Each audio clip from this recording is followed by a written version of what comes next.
Hi everybody, Brian here, back this weekend before New Year's. I'm going to go over what I picked up. Picked up a few things this week. We'll get started here.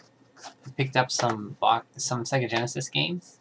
Been really collecting for the Genesis lately because I didn't have it as a kid. I think I mentioned this before, but have about 100 Genesis games now. And these were $2.50, these games. I got Ex-Mutants, and this is based on a comic book, which I vaguely remember after reading the back of it back in the 90s. Like Crusader, this is made by Treasure, so I figured I'd give it a shot. And for $2.50, you know, why not?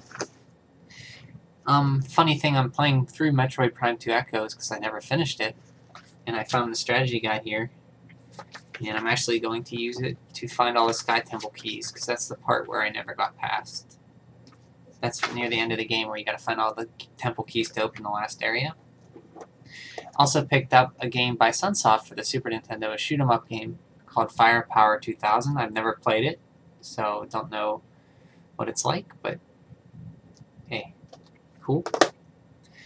Also picked up some regular Nintendo games which I didn't have to add to the collection, because that's what I mainly like to buy for the regular Nintendo. There's so many good games out there I haven't played.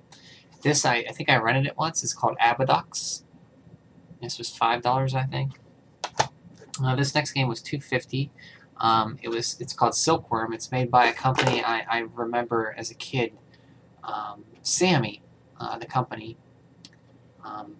They did this game where you were this guy, little kid, wimpy kid, and you grow up and you get really big and hulking like a Marine.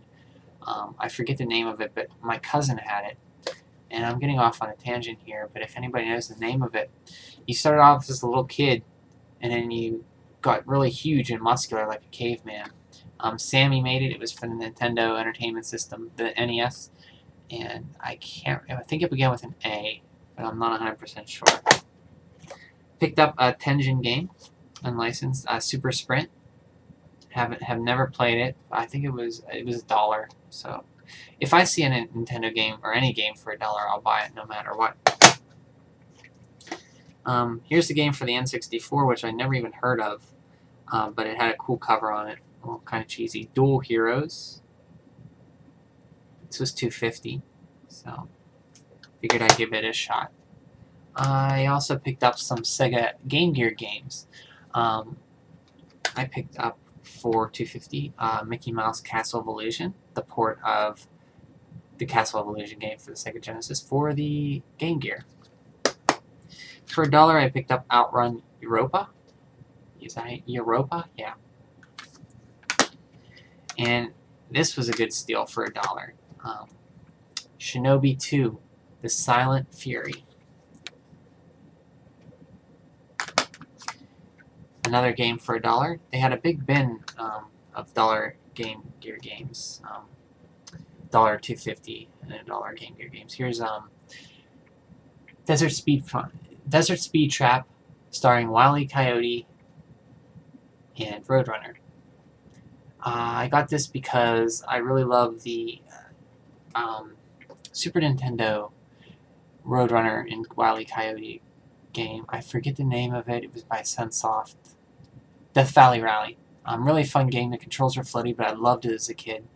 Because I was and still am really big into Looney Tunes, especially Roadrunner and Wile E. Coyote. And that's everything I got.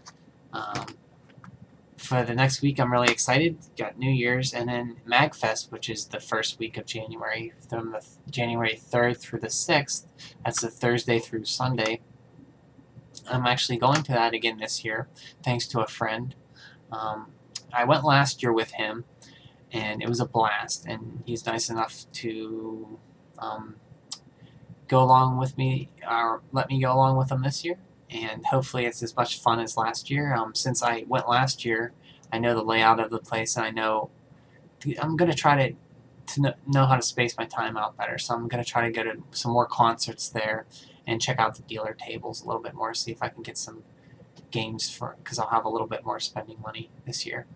So I highly recommend, if you guys ever make it to a convention, Magfest is a really, really fun one. Basically, it's just 24 hours for a whole 4 days of nothing but video game concerts, arcade games. They have a full arcade, and they have a console room where people bring in their games, and you go to a table, borrow them, play them on the consoles, and basically you can stay up all night playing games or listening to music. And they also have panels there, of popular people on the internet to check out. The Angry Video Game Nerd's always usually there, of course. It's a great event, and I highly recommend it. If you can only make one convention, go to Magfest. It's not really commercial. It's relatively small compared to others. I think last year was the biggest at 6,000 people. This year probably will top that. It gets a little bit bigger each year from what I understand, but this is the only second one I've ever been to. So hopefully I can keep making this a yearly tradition. I'd love for you guys next year if I'm going. If anybody wants to go, let me know. We split the cost. It's a lot easier that way for hotel rooms. So I hope everybody has a great New Year's. Be safe, and I will talk to you all later. Bye.